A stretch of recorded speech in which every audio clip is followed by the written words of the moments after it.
Welcome everyone to our second episode of Chairman's Chat.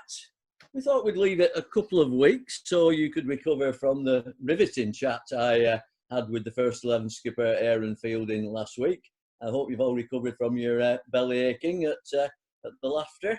But I'm back now, and this time we've got experienced campaigner and opening batsman Simon Newbitt with us, who can offer a little bit of perspective on Bacup, perhaps from both the outside and the inside. Good evening, Simon. Wilky, afternoon, you all right? Evening now, should I say? Yeah, good. Good. Yeah, all's good, thank you. Yeah, you? Yeah, very good, thank you. Yeah. Good, so excellent. How have you been doing during the lockdown? What's been keeping you busy?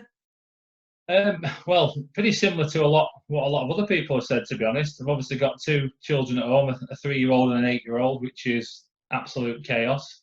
Slight differences. The company I work for, we specialise in providing the care sector. So obviously, as you know, the care sector is fairly full on. So I've been working as normal, sort of 9 while 5 every day, sort of sat there and working. So it's been, well, pretty much full on, to be honest, albeit from home. Yeah. Managed to get a net on last Sunday. William Naylor went up, obviously with the restrictions being lifted slightly, so I had a little net with him, which was good, and hopefully that's good. Yes, and it's good to hear from Ron that a lot of the slots have been taken now, so there's a lot of pairs going up and getting the practice in, so that's good news. Exactly, yeah. No, that's good. Actually started golfing for the first time, believe it or not. Well, you've got to do something. Quite a similar sport. Ben Lord, as obviously we well know, has sorted me out some cheapish golf clubs, which I've bought. Been up to Marl Pits, to the driving range. All right. And how's it going? Well, all right. I've had one of the they do an assessment, a 320-minute assessment, which I've been to. So I've obviously been in with a guy in the back room out the way. He just told me to hit a few balls, taking a few pictures, camera angles, etc. And he's basically said, "A grip's wrong, swing's wrong, stance's wrong." He even questioned that if I wasn't a left-handed batter at cricket and I already played cricket, well, he'd actually suggest that I switched and played right-hand as a starting point. So I've obviously not started too well. So I booked in for some. I'll start my first lesson on Saturday with him. So we'll see how we go. Well, enjoy that. Let's hope it doesn't interfere with the cricket too much, Simon. But something to be doing meanwhile. Exactly. Probably one final thing we've had a bit of work done as a lookout in the garden. So in the backyard we've had some quite fancy porcelain slabs put down at the front, a raised area with some fake grass. Obviously in the hope of when the restrictions lift, getting a bit of a Bacup party hosted out there at some point, which Natalie's keen to do. So we'll brilliant. Try and do that as well, all being well. Sounds good. And Olivia and Charlie, they'll be missing the cricket club, won't they? Yeah, definitely. Yeah, I mean, I think Charlie more so than Olivia. You know what it's like for his cricket. Obviously, he loves going in the nets, batting, anything really. So I think he does keep asking me about the cricket. And obviously, when he found out I was going up on Sunday, he was asking if he could go as well. So yeah, as soon as I can go and he can go, he'll be there. To be honest, he'll be there. He'll be a happy chap. Exactly, definitely. Good, brilliant. Okie dokie. So let's get on to the cricket then, Simon. Perhaps you can start with talking about where did cricket all begin for you? Yeah, I mean, firstly, probably, well, this makes me laugh actually going to Bacup.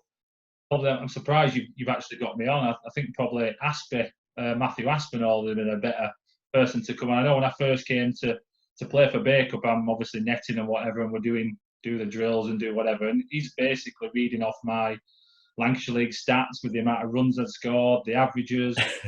He sort of got me to a decimal point. So you've probably got a more informative chat out of him than me, to be honest. So we'll maybe get him on to talk in a little bit more detail about me than me. But obviously, going to answer your question, the Halifax League was where I started. A small club called Old Town, quite close to Hebden Bridge. The first probably cricketing memories, obviously, as most people do, I went down along with my dad to cricket. Obviously, he was at the time playing. I'd go along and play and watch at the same time. I mean, the first memory, obviously, he had one of those big SS jumbo bats. I think maybe someone like Graham Gooch probably had one back in the day. Obviously trying to lift the heavy. We didn't have bats that were obviously bespoke to ages back then. It was literally pick your dad's up and away you went. So obviously trying to pick his bat up and play with his bat back in the day. Probably with him as well. Obviously when he's batting and whatever, I used to go. Obviously he's batting. I've watched him going in the changing rooms, seeing him, and it used to be a case about I was sort of sent and banished to do a certain amount of laps every time, depending on how many runs he scored, how annoyed he was when he got out. It was literally a case of come on, do 2-3 laps and then come and see me again. So that's probably the first. Bit like Charlie with you now then, Simon. Yeah, well, that's probably one of the few things that I've had to change slightly because of the way he was with me a little bit. I wouldn't say he was standoffish or anything like that, but obviously with Charlie, literally the minute I walk out, he's obviously in my face. So I think you've just got to change a little bit. So that's maybe one difference I have between me and him. But yeah, good times. I did obviously the majority of my junior years there and early senior years. Dabbled a little bit with probably a better standard of cricket, a club called Triangle in the Halifax League. Did a year and a bit there, and then obviously that was my first groundings of cricket, really, to be honest.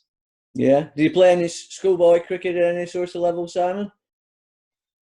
School-wise, Calder High, they weren't particularly good with any sport, really, to be honest. We had small area, small authority, isn't it? Yeah, we had. I think I maybe played two cricket games throughout the 5 years that I was there. Even like the football and stuff. Most of the football games we either played in goals that were hockey goals. I even remember playing a couple of games where we played in rugby posts, as well. So we sort of got some certain age groups seem to get sort of shunted out the way, really. So sport-wise, it wasn't a great school, to be honest. But obviously, probably the most of the memories, growing up are all around, obviously, playing at the local cricket club that you had as we did, really. So the Halifax League really was a good breeding ground for you and probably a number of other people as well, I imagine. Yeah, I mean, obviously it's classed as a village league or a chip shop league, if you will. But I did play with many cricketers who would and could and probably should have played at the same level I did, quite comfortably, really. A lot of people didn't do for whatever reasons, because obviously it's a bit of a different commitment. But there was many great cricketers in that league, to be perfectly honest with you. So. Yeah, to be fair, it's much the same in the Bacup District Sunday School League. There's some really good cricketers there who could have played Lancashire League cricket, at least good second 11 standard, but they chose not to. But that league in itself was strong, going back to the 60s and the 70s, and a lot of good cricketers. Just a commitment, I think, more than anything, especially the time where I was looking at it. A lot of the time you were playing twice a weekend, weren't you? Obviously, you were training twice a week, double headers and stuff, and a lot of the lads were happy just to play on a Saturday night out and then sort of own time on a Sunday, really. So each to their own, and fair play to them. You know what I mean? So okay. Well, so you had your upbringing in the Halifax League, and then you moved to the Lancashire League, 2003, I think it was. Tell me about that. Yeah, back end of 2003, I think I played the last 6 games. I think it was 5 or 6 games. First game, Rottenstall on Todd. It's one of those things where I think most people remember the debuts in certain leagues, and a lot of them do tend to sort of follow a similar type of way. I remember Rottenstall being Rottenstall. Me and Stuart previously were walking out to bat. We're literally on our way to the middle, and he's asking if I want to take first ball or not. Now, all through my career, I'd taken first knock. He'd obviously said he didn't normally take it, but I think I was a little bit shy, a little bit nervous, so I ended up not taking the first ball, to be honest with you, which is not like me, but that's the way it was. So I think Stu maybe played out certainly the first over without us crossing in any way. So I've obviously got the second over. The guy I faced, I had to Google him, to be honest, because I didn't know. I had to look on the league website. A guy called John Dawson, obviously. Yeah, I know John very well. Yeah. For Rottenstall. Now, I don't remember him playing a lot or coming up against him that much, but I mean, I remember him being a sort of a decent pace. I remember the first over. Certainly, again, I don't think there's any runs scored off. It's one of those where people always say this, where you've sort of, before you've looked, the ball's gone past you, and it was like that. I think I was obviously nervous. The feet weren't moving. I think I basically got hit on the pad a couple of times. I'd had one in the rib area. I'd had one on the thigh pad. I'd not laid bat and ball sort of thing, so it didn't start particularly well. Got a little bit better. Obviously, you loosen up a little bit. First game, I managed to get, I think it was 62. I'll tell you what, I think I've actually looked. You did? You got 62, and Stuart Priestley got 109. Yeah, he did. Yeah, he battered. Yeah, phenomenal that day. I remember even when I was out, sat watching him. I think it was good that obviously Stuart carried the burden of the club. I think in terms of the batting and the batting awards, and I think he'd obviously seen maybe a new lad come in, do well. And I think it gave him a little bit of a boost or a little bit of a motivational thing. And that day, obviously, I think it was 109 he got that day. But that amazing. I remember getting 60 odd.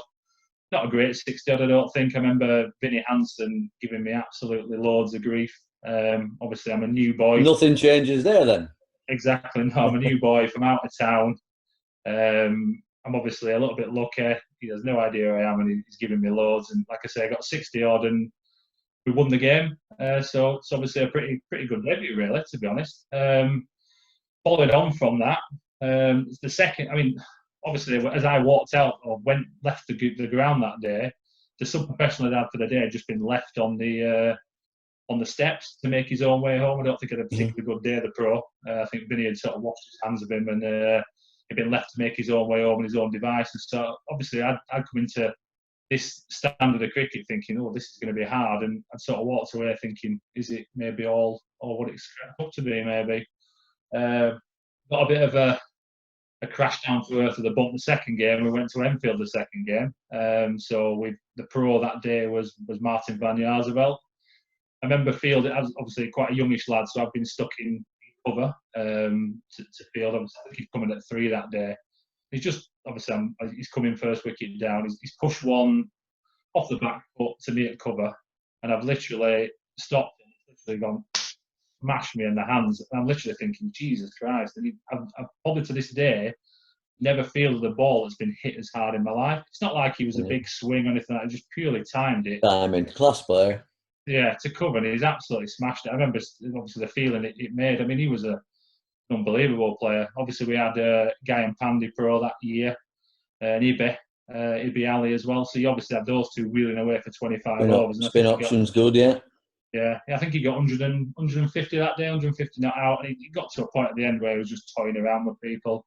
He's literally stood there in the sweep position and all sorts. He just made 2 exceptional bowlers look just absolutely village.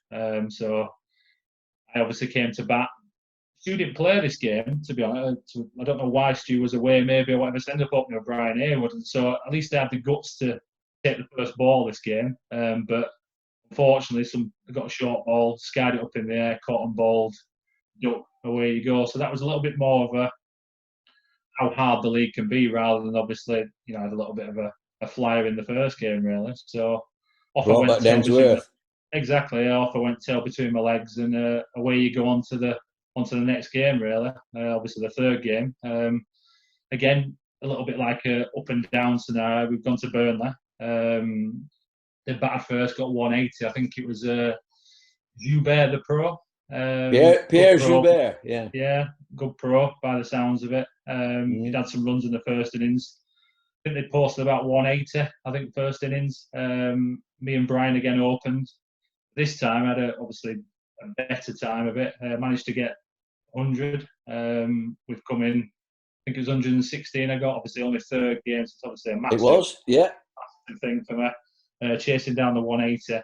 I think the thing about that day was obviously, even playing on the grounds, obviously Burnley backed onto obviously the Burnley Football Club. So I think come the second innings, the end of the day, you had some people spill over from the football game, I think it was, or certainly a bigger crowd than we were used to. So obviously they've gone round with a collection form at the end of the or during the innings. Obviously when I come off at the end, there's a big crowd on, and that was obviously there where I sort of possibly fell in love with the league, but sort of knew from there why the league was so special, to be honest with you. So obviously from there you've got 3 innings of 0, passing 50 and 100, which I'd probably say is probably a unique thing in the Lancashire League, to be honest. I can't imagine any people starting with 3 innings that vary in those ways, if I'm honest. I dare say, and looking at your record, Simon, the 4th match was another half century. I've not been teed up for that. I can't even tell who was that against. I haven't got who it was against, but in your fourth game, you got 54. So yeah, I think that in your first 3 knocks, you had two 50s in a ton. So not a bad thing. What about your first game against Bacup, Simon? Can you remember that? Probably not. Needless to say, you got runs. Did I? I did all right against Bacup sometimes. Early season, 2004 at Bacup. Yeah, you got 58. Right, good. Well, I say good. I don't doubt the Bacup lads dropped you a few times to help you on your way. I wouldn't be surprised, but. I needed it in those days. Needed a bit of help, don't you? All those batters need a bit of help. Yeah, good. Just 1 second, Simon. I'm getting a bit thirsty. I think you've got a drink there, haven't you? Deborah, waitress. Yeah, go on. Deborah, you have a drink, please. Yeah. Well, on the way, hopefully. I've got them lined up. I've lined mine up. Obviously, I wasn't quite as prepared as you, Simon. It's thirsty work, is this, isn't it? Absolutely. You've invaded my privacy, haven't you, a little bit? Yeah. Thursday nights or Friday nights in my house tend to be Peroni nights that I have this end. So I stick myself some Peronis in and go from there. So I'm more the real ale type of stuff. I dare say it'll be some Bowl and Brewery stuff or Hobgoblin or something of that nature, which will be heading my way shortly. I'm just looking on these Simon, pictures. So I'm going to say, looking on these pictures though, I look probably older than you now. Looking at this lockdown's not doing me any good, is it? Well, you actually look younger than me on the lockdown. Well, I'd like to think so. I wish I was. I've got a little bit of hair appearing on top with no haircuts and what have you, but yeah, I've got mine's too much, to be honest. A little bit of sunshine. Oh, thanks. You couldn't do play. No, look, put it down now. Thank you very much. Thank you very much. Lovely. So, Simon, you made a brilliant start to the Lancashire League, and you spent 13 years at Tomerdon, mainly good years, some good times. But we'll fast forward a little bit through the Tomerdon years, and after those 13 years, you moved on to Bacup. Why Bacup? Yeah, I'm not trying to blow my own trumpet or anything like that, but obviously when news broke of me leaving Todd, I had a lot of clubs in the league contact me. Obviously mainly Chatter. I only agreed to meet obviously yourselves, Bacup and one other side, which I'll probably leave unnamed for whatever reason. Spoke to both within sort of a short period of time. Had the first meeting, which was with the AN other club, with 2 representatives from there. It went well. I knew both of them, obviously being in the league for so long. It went well. I came away, happy with the meeting. Maybe a few doubts, or maybe not quite. I don't know, just something not right, maybe. Obviously, then with the Bacup meeting later in the week, wanted to speak to both and then sort of wait up from there. So obviously coming to the club, as you know, being one of the members there, as at the meeting, obviously approached and spoke to by yourself, Terry, Tim.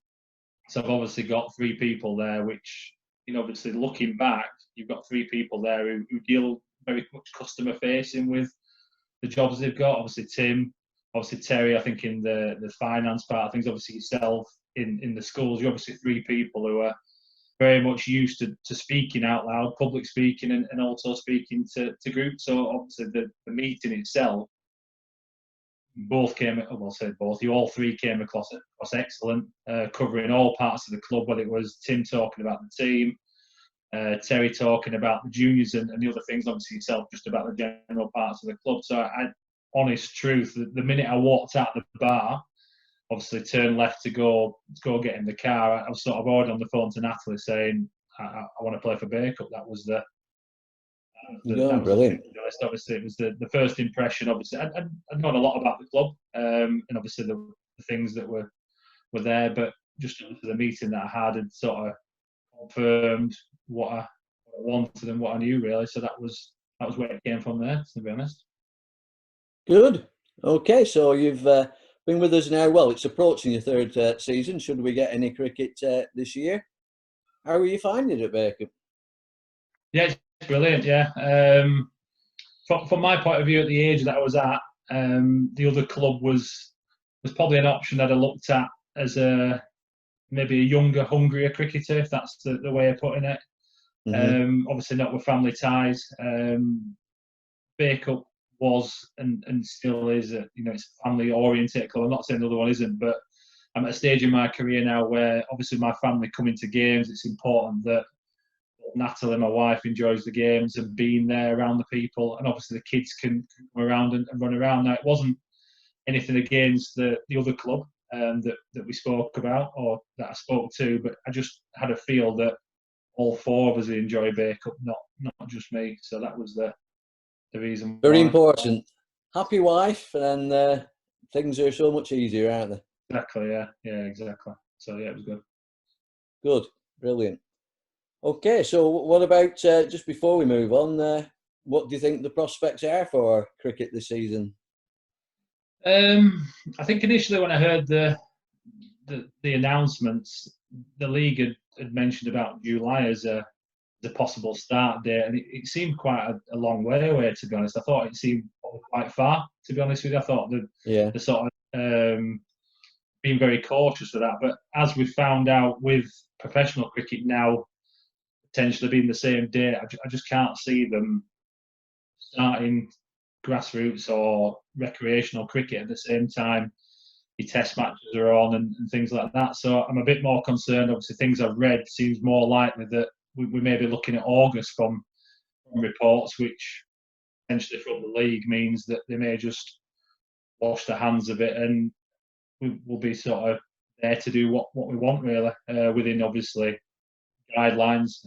What we decide to do, whether we do anything internally, fundraise, or whether we have some friendlies against some of the more local sides in the valley, I don't know. But I'm sure we'll do whatever we can to get some sort of cricket on there. If we don't get enough time for or play half a league season, then maybe the T20 competition, as you said, some friendlies, perhaps within Rosendale Valley, we can do our own T20 competition, and we'll do our best to get something on so that the season's not a complete write-out. So I'm absolutely sure of that. Simon, you've played, I believe, over 350 Lancashire League games. That's an awful lot of cricket. I'm guessing that maybe you've got one or two amusing tales to tell from your time so far in the Lancashire League. Hard one, this really. Obviously, there's certain questions that I'm not going to lie or anything. There's certain questions we spoke about, and we're obviously preempted as we do this. Now, this one's probably one of the hardest ones to answer. I think it's one of those things where I think us in general, as certain individuals, or certainly me, some of the pranks or things that I've seen in the league, there's nothing sort of groundbreaking about them. There's not a lot of intelligence to them. A lot of them are just stupid pranks, almost like schoolboy things more than anything, which tend to get you going. And obviously, you get in the heat of the moment, and you obviously see some things, and the things that maybe I reveal now, which are funny or were funny, maybe it's a case of you have to be there, or you had to be there to sort of find it funny. But I think from my early days, I think it was quite a gullible individual as a younger one. So you've got people like sort of Stu Priestley and David Hatton. Obviously, you know Dave from well, and all the lads, obviously. Obviously, so they preyed on me a little bit, and they've obviously stitched me up a little bit. I remember early doors, obviously, you mentioned about the start that I had, and obviously getting that extra 50 in maybe a game or two later. So I've had a decent start to my career. So I remember Stu Priestley saying some other lines that they had some type of award. I think he said under 23 award, which in fairness is an award that they have, don't they? So Stu's obviously mentioning that there's an award going for the months in general, and saying you're up for it. You've well done. But he actually said that we got a Lancashire League tracksuit for it. Now at the time, obviously, I didn't even register, to be honest. I sort of brushed it off at the time, and I'm thinking, well, Probably don't even know what Lancashire League tracksuit is. But obviously, being a little bit gullible and a little bit younger, I've obviously gone on the league website, which I'm more than familiar with. And I found Nigel Stockley's email on there, on the contact us. So I've actually emailed him off my own back. I've gone to Nigel and I've actually, as Stu asked me to do, I've actually emailed Nigel with some sizes for the tracksuit I'm expecting to get him. Now, Nigel's never replied, and he doesn't really speak to me anymore, Nigel. So I don't know whether he remembers getting that email back in 2003 or whatever, but you stitched me up massively there, so I've gone and... Maybe he thought you were taking the piss out of him, Simon. Possibly, yeah. Yeah, so I've done that. I think with Stu, I think a lot of people sort of listened to everything he said, to be honest with you. Even sort of later down the line, I remember him stitching me up. I remember we had the Tog game, like an exhibition game. I think it was maybe a Tog game to do with how many years that have been going. I can't remember the amount of years. It was a Lancashire League Legends game against the Todd Select 11. So yeah, obviously quite lucky to play. Some of the Bacup lads that play, I think Spencer played, Dibber, obviously the ones that should be there, Chappie, etc., etc. So I'm playing there, and I think it sort of led. It said we've had a little bit of, obviously Dibber at the time was at Akin. I had a little bit of needle between Todd and Akin. I'd sort of been surrounded between a couple of the incidents that had happened. I'm obviously in the bar after, and I'm chatting to Dibber and having a good chat, and he's gone off, and we've sort of moved social circles for a little bit, maybe to get another drink or something like that. Stu's come back over, talking away, and he said, "You never guess what?" Dibber's just turned around and said, "That's Simon Newbitt." I didn't believe it. He's a really nice bloke. I've actually just stood there and said, "What? You're joking? What are you on about?"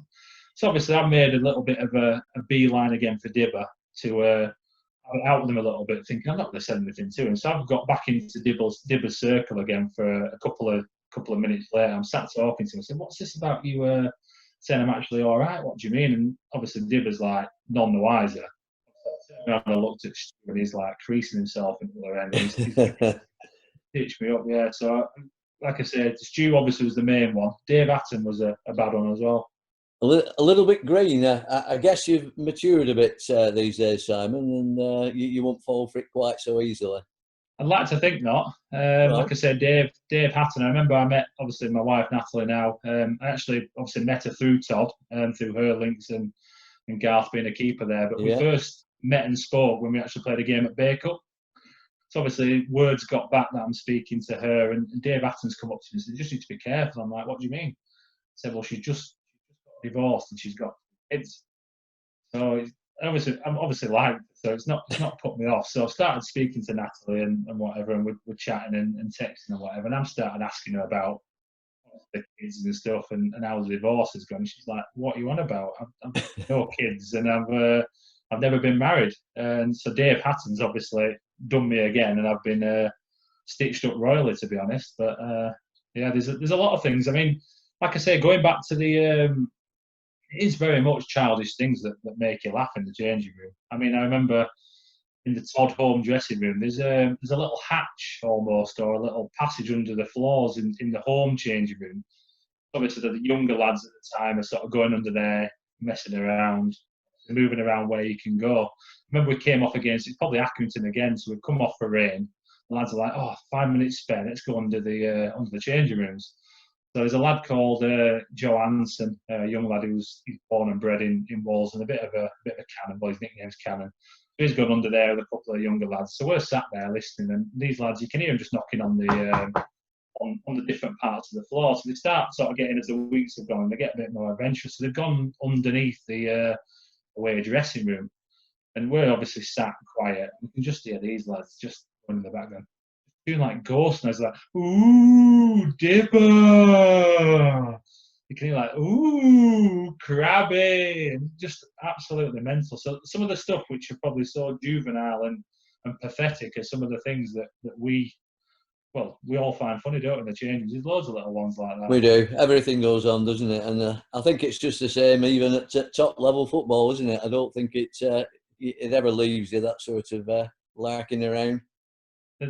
There's quite a few. I think when we had Faf as pro, he did a fines meeting at the end of the year, which involved players. Obviously, like a committee fines meeting. So we've obviously got last game locked down in the changing rooms. phones are out the way, no contact with the outside change rooms. We've sort of got to sit there and take it in turns at going standing in the middle to almost get our rewards, maybe our punishments for things that have happened during the day and in the season. Now, obviously, being a top order batter, batting out in the order, I've gone in early. In the main, most of the lads were fairly easy on me. I didn't get many pranks played on me, so I'm fine. I've maybe got a couple of pints to down, if that. So I've downed a couple of pints, and that's me done.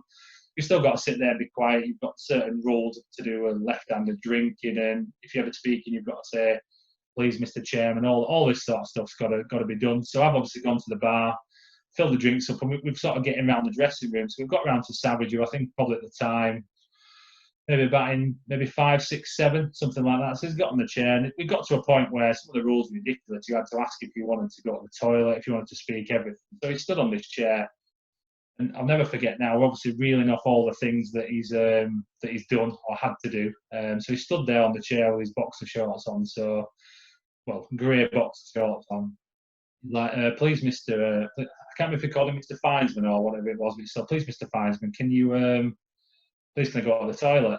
He's just been ignored. He said, "Please, Mr. Finesman, I really need the toilet." And we're all just sat there, and we're all laughing and picking his amount of drinks he's got to do. And suddenly, he stood on this chair, and he's just boxer shorts just turn a different colour.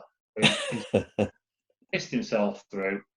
So his boxer shorts are absolutely wringing piss wet through. He's done it all over the chair, and he's just stood there asking for the toilet. And obviously stuff like that, like I said, they're really juvenile, but they're some of the better things that we do. Even little stuff like Matthew Braz. I remember we used to have a little freezer or fridge in the changing rooms for the beers after the game.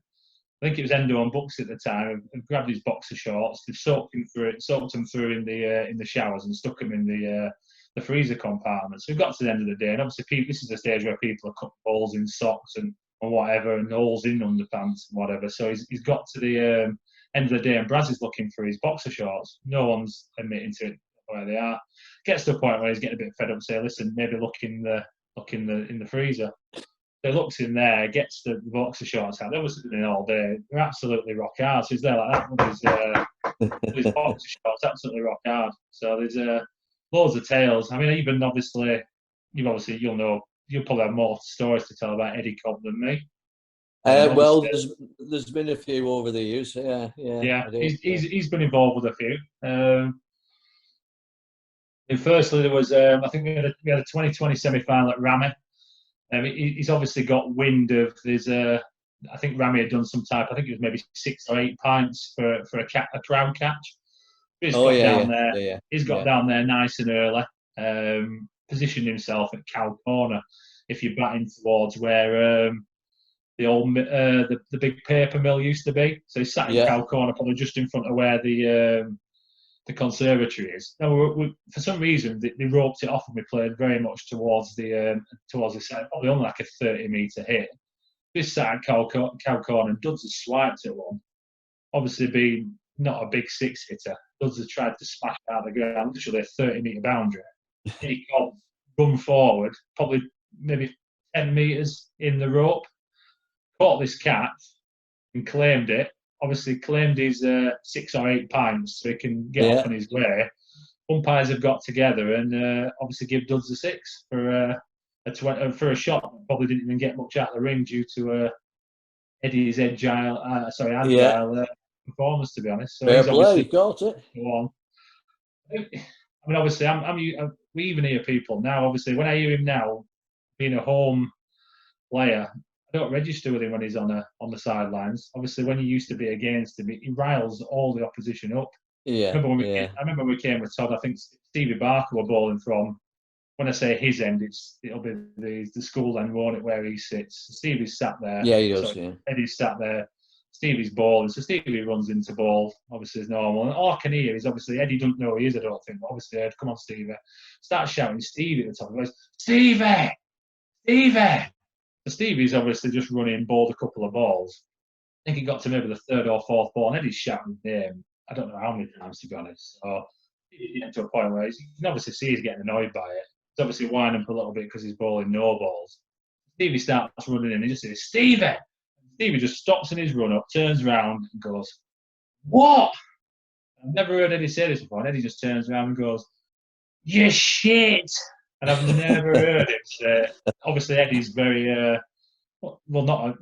He doesn't swear often, does he? With his Not really. cutouts? No. He's just a But bit repetitive, isn't he? Really. yeah, exactly. It's normally better ballers on in park, but he'd gone to town with Stevie a little bit. Yeah, exactly. So obviously, I've got to be careful what I say because there's obviously social media things I need to adhere to now. So I need Well, to of course, you've careful always what I been a say. But stickler yeah, for you the get rules, haven't you, Simon? I know that. exactly. Yeah. So you get Absolutely. I think there's probably one more tale I can think off the Well, top of my head, which would probably be probably went on the longest, to be honest. Obviously, going back to Savage. Now, Savage was a massive sort of lived or died by talc, using talcum powder after a game for any obviously sweat and whatever, and to dry himself out a little bit. And obviously, you got to a point where every game he's literally in the middle of the changing room, talc going everywhere, talking all under himself, over himself, everywhere. It looks like something like you see the sumo wrestlers and whatever. Not it'd take a obviously. while, I would imagine, to get all round. Well, exactly, yeah. So he's doing that, and obviously the lads have. This is one of the things where I'm obviously aware of it's happening, but I'm not involved with it. So the lads are thinking we need to do something to this talent.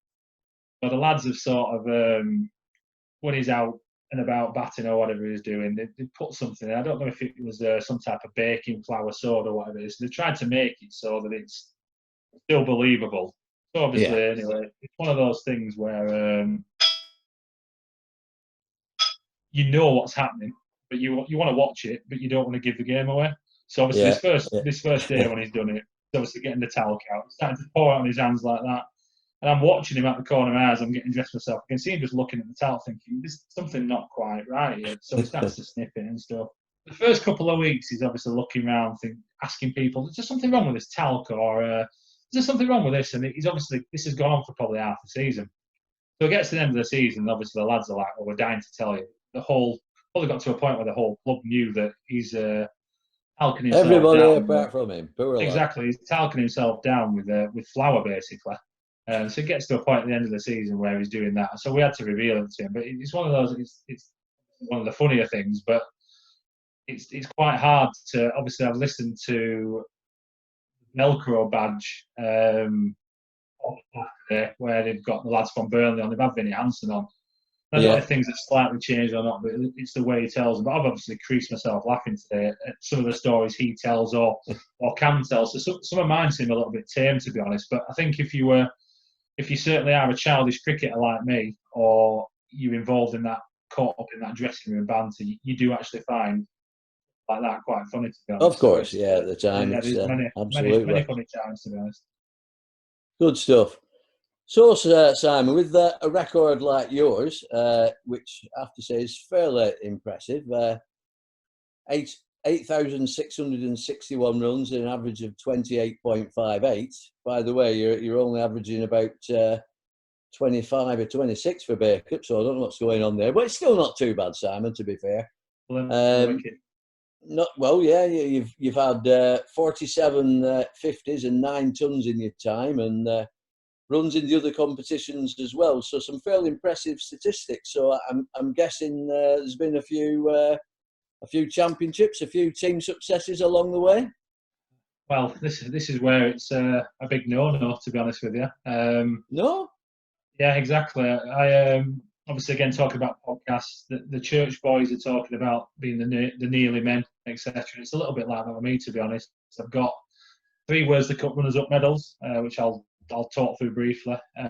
2 2020 finals runners-up. Obviously, you'll know one was only last year. So yeah, I've not had a great time, to be honest with you, as a team. It's very much been a bridesmaid and never a bride. The Where's the Cup ones, I think with most of them, other than the Rami one last year, it's been a little bit what could have been, to be honest. The first one was in 2005 with Rami away.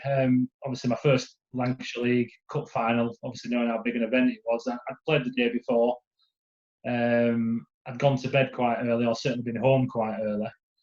But the preparation for that game wasn't great. I've got obviously mates from around obviously spoke about Old Town, Hebden Bridge area, still in my circle. I've not seen, so they're obviously messaging me saying, just come out, have a few drinks, etc. I've sort of succumbed to peer pressure a little bit, so I've probably gone out at maybe 9, 10 o'clock, quite late in the day. A lot of the lads were already well on the way, so I've gone out, and it was at the stage where a lot of clubs had gone through the stage of having the names on the back of the shirts. So I've got the Todd badge, the Todd thing, and I've got S Newbitt on the back. But obviously quite proud to wear it. I'm playing for Todd. No offence, you're all playing Halifax League, so I'm trying to shout it out a little bit. So we've gone out for a few drinks, obviously, as you do, walking through or to your different bars. So I'm walking with maybe 4 or 5 of the normal lads that I'm with. One of the lads, for some reason, I walked past this like bright, gleaming, I think it was a BMW branded bike. Ridiculously expensive. I walked past it talking to the lad, and then suddenly as I get down the road, one of the other lads has turned around and said, "Hey lads, watch this." So he's literally stood by this bike, and he boots this bike over, so it makes a massive crash. We obviously all scarper because of the noise it's made. We've heard the guy come out of his house, obviously chasing, so we've scarpered into another pub down the road. He gets in this pub maybe 5-10 minutes later. This guy turns up and kicking off and saying, "Oh, who's done this to my bike? I've just seen you. Did it be you?" And we're all like pleading innocent, or certainly I was, because we didn't have anything to do with it. So this lad's hiding away in the corner. I've obviously got the recognisable Todd jacket on with a name on the back, so I definitely recognise you were there because that's the jacket. So I don't know what had happened, but this guy calls I think he was a fireman as well, so he's called the police. The police have jumped all over it, and before you know it, the police are there. So we're all getting questioned outside the pub, saying, "What's happened with this bike?" It's fair, this lad's scarpered, and I think he went off to Halifax for a night out. And we're obviously doing the good mates thing, saying, "Do I mean not seeing anything?" We've sort of pleaded the "don't have a clue" case. So anyway, I said, "If you don't tell me, I'm going to arrest you all." So we still all stand our ground, thinking, "You can't." Me and 3-4 of the lads have been put in a police car, and we're off to Halifax police station. Oh dear. The police, yeah, exactly. So we get to the police station, still pleading, or still pleading. We don't know anything about it. I think I'm starting to think. Well, I'm saying to the police, "I've got a big cup final tomorrow. I'm obviously a little bit cut as well, so I've got a big cup final tomorrow. I need to go." I said, "Well, we need to sort it out." So I've still kept quiet about it, thinking, "Well, we can't keep it forever." I think it got to a point where we got to maybe 5:30 in the morning. Obviously, one of the lads was a little bit younger, and his mum or dad's come down. As soon as his mum or dad's come down, he said, "Right, say who it was." Made them say who it was. So there you go. Neil Smith, Mushy, as our mate was called, has been grassed up, and you're all free to leave. So I'm obviously walking off now, making my own way home at probably 6 in the morning, about to play my first ever Worsley Cup final on Rammy. Not got a great memory for the day. I remember we batted first. Figures for me, caught behind, tired, rough, and we got back fairly easy. That was the day. Probably the next one I think was it was 2009. I think it was Accrington at home. I think it was, or maybe even 2008 for that one. So we played at home with that one. Won the toss on Todd. Obviously, anyone that wins the toss on Todd, other than Todd, always bat, don't they? So obviously, Endo's won the toss. For some reason, and I've still not spoken to him about this for this day, he's decided to field. So it's a nice day, nice wicket. We're batting, so we're bowling. Accrington get 290. Roy Silver gets 100. Graham Lloyd gets 60 in no time. I think one of those. The thing I remember most about that day was obviously when your professional comes on, either onto ball or to bat. You've obviously remember that time. Obviously, your pro sets the tone, so the pros come onto ball. Graham Lloyd's just sweeping him before with ease. So he's got 60, 70 odd. Our better innings than the pro, who got 100 and odd. So they've got 290 with Toby Bulcock smashing a few at the end. We've obviously come out, maybe got 200, and maybe got 30. We got nowhere near. So obviously the first one I can put down to the prison cell. The second one can put down to Endo and blame him for bowling first, to be honest. The third and final one was probably the most controversial one. Again, back at Rammy, I think we're talking maybe 2009, 2010. The ball first, we've got them 40 for 4, all over them, really, really on top. We just had a shocker second innings. We've only just lost by 5, I think it was, but I think the main thing in that innings was, remember Buxy batting towards the far end where they had the shadows of the cricketers on the far end on the fences. Obviously, even today, I still think it's a fielder today. I still get mixed up with the shadows. So I think it's Alex Bell stood at Cow Corner, which is the only place Buxy hits it. Alex Bell's literally taken a jump off the top of the fences, palmed this ball back in. I think Buxy's maybe not run because he thinks it's 6, or maybe run 1 when obviously he's palmed it back when it should be 6. Obviously, on that moment, it turns out we only lost by 5. So if that maybe goes for 6, we win and we finally break the hoodoo. But they're the 3 Worsley Cup ones. Not to be. Yeah, there's 2 2020 ones. There was one on Todd against Church where we're only chasing 120. Again, most people looking from the outside think if you can't get 120 on Todd, you deserve to win, which is probably a fair assessment. But remember that day, the pro Ashton Turner, who we had the Aussie, he'd literally smoked it everywhere for the tournament. Probably looked on the 2020 batter I'd probably seen in my entire time, smashing it everywhere. He's hit one to cover, to me, what looks, being at the non-strikers, it looks like one where it's been sort of caught one hand, one bounce. They've gone up, convinced. Ashton's on his way, and we've lost and not got anywhere near. So that's the one. And obviously the final one is the one against Rammy that we hosted, which is probably, in hindsight, they were too good for us that day, weren't they? They were. We've done well to get there, haven't we? Yeah, exactly. Yeah. So they're probably the ones. From a team point of view, not the best. I mean, to be fair, it's a long while since Tomridon have actually won a trophy, I think, isn't it? Have they won the Worsley Cup since or not? Certainly a long while since they won the league. 2000, I think, for the Worsley, I think. It might be 2000 for the Worsley Cup. Yeah, I think it was 1950s when they last won the league, isn't it? Possibly, yeah, exactly. But there must have been a few personal achievements and trophies for yourself along the way, Simon, I guess. Yeah, there's been a few individually. There's been a few. Obviously, you're proud of him. I mean, it's one of those things where you don't quite talk about an individual award with as much excitement that you do with a team award. You know, to obviously win one of those occasions that I played in before would have just been not the crowning moment of career, but it would have been certainly up there. So obviously, individual awards. So to break the sort of record in 2009. To take it off Richard Bajan, it was obviously a brilliant cricketer.